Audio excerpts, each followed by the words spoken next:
And to take this further, Dr. Gilbert Doctorow, an international affairs analyst, author and historian, is joining us live from Brussels. Dr. Doctorow, good to see you. Russia has launched the second phase of nuclear drills, showcasing its readiness to employ tactical nuclear weapons.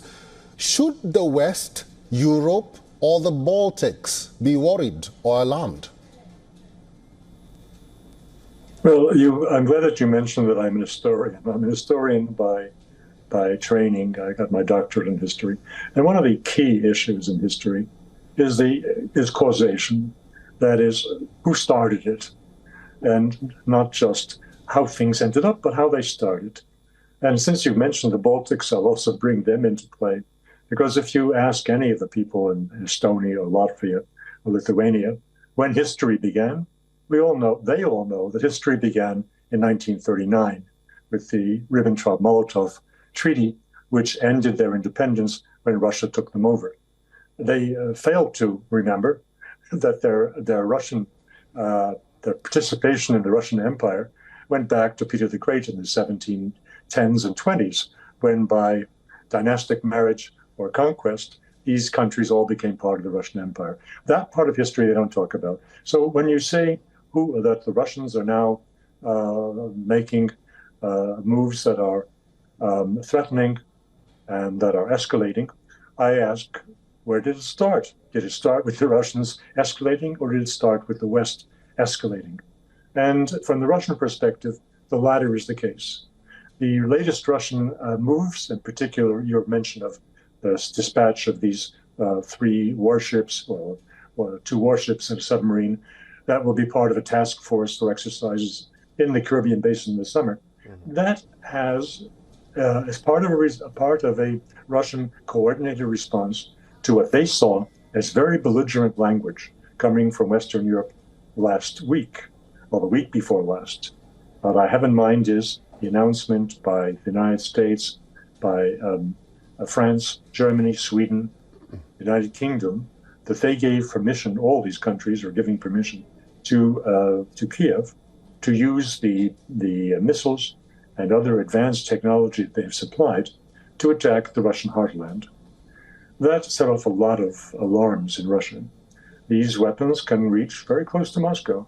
They can destroy most anything. The Russians have a 90% success rate or 95% success rate in stopping missiles, but that's not 100%. Nobody has 100%. Mm-hmm. So some of these could get through and it could cause enormous damage. So the Russian response to that came very quickly.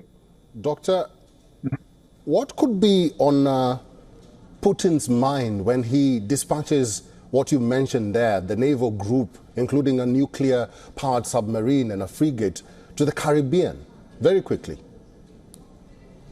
He's saying that the enemies of our enemy are our friends. That's an old logic in international affairs, and he's bringing it up to date. Cuba has become, once again, a very close ally of Russia. They receive substantial assistance now with hydrocarbons from Russia to keep their economy going. And the good old days from before 1991 collapse of the Soviet Union have returned in Russian-Cuban relations. They're not the only friends that Russia has in the area. One can mention Bolivia, one can mention Nicaragua, Venezuela. The point is that Mr. Putin is saying, if you, United States, are putting missiles that are 10, 15, 20 minutes flying distance, flying time from Moscow or Petersburg, we can play the same game.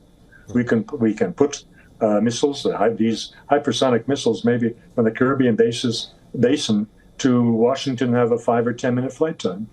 So that leaves no time for response, and they are unstoppable. For these reasons, Mr. Putin is reading a message. The message is a warning to the United States in particular. Watch what you say, watch what you do, mm-hmm. because we have a response to every threat you're making to us. All right, I've been talking to Dr. Gilbert Doctorow. Thank you very much for talking to us, Doctor. Well, thanks for inviting me. For all the latest news, download the WION app and subscribe to our YouTube channel.